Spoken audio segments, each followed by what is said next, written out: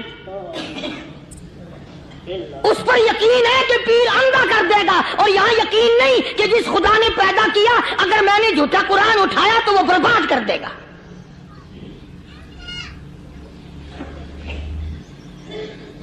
عجیب عجیب لوگ ہیں۔ چنانچہ مصر کے کرنل نے، مصر کے جنرل نے ساری فوج کو اکٹھا کر لیا۔ اس نے بھی یہ بات تو نہیں کہی کہ فاروق اعظم کو دوبارہ خط لکھتا کہ حضرت یہ تو 2 آیتیں آپ نے لکھی، یہ تو سارا قرآن روز پڑھتے ہیں، پر بنے گا کیا؟ جیسے فاروق اعظم کا یقین تھا، فاروق اعظم کی فوج کے کرنل کا بھی یقین ہے، فاروق اعظم کے فوج کے جنرل کا بھی یقین ہے۔ اس نے ساری فوج کو اکٹھا کیا، لشکر کو جمع کیا، اور اس کے بعد کہنے لگا قل للمؤمنین یغضوا من ابصارکم وَيَحْفَظُوا فُرُوجَهُمْ ذَلِكَ أَزْكَىٰ لَهُمْ إِنَّ اللَّهَ خَبِيرٌ بِمَا يَصْنَعُونَ۔ او لوگو، خدا تمہیں کہتا ہے اپنی آنکھوں کی حفاظت کرو، اگر تمہاری نظریں غلط جگہ پڑی اپنی عزت کی حفاظت کرو، اپنی آبرو کی حفاظت کرو، اگر غلط نظریں پڑی، غلط استعمال ہوئی، ان اللہ خبیر بما یصنعون،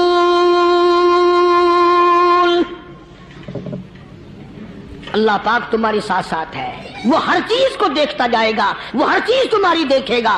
چنانچہ تاریخ شاہد ہے، ابن حشام نے لکھا ہے، ابن خلدون نے لکھا ہے، اور کئی مورخین نے لکھا ہے کہ جب مسلمان جنرل نے، مسلمان کرنل نے اپنی فوج کو قرآن کی 2 آیتیں سنائی اور اس کے بعد حکم دیا چلو، تمام کا تمام لشکر چل رہا ہے، ادھر ڈھول بجا، دھماکے بجے، گانا شروع ہوا، گانا بجانا شروع ہوا، ساری فوج نکل گئی، سارا لشکر چلا گیا۔ لڑکیوں نے دیکھا کہ یہ تو ختم ہو گئے، نیچے آواز دے کے کہنے لگی اور جانے والوں یہ ساری فوج کئی اندھوں کی فوج تو نہیں؟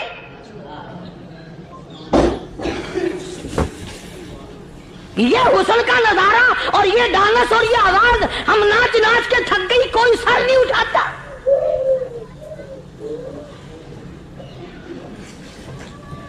اور آج دیکھ لیں آپ، ہر گھر کے اوپر وہ لگا ہوا ہے ایریل، لعنت کا ایریل لگا ہوا ہے، لعنت کا ایریل۔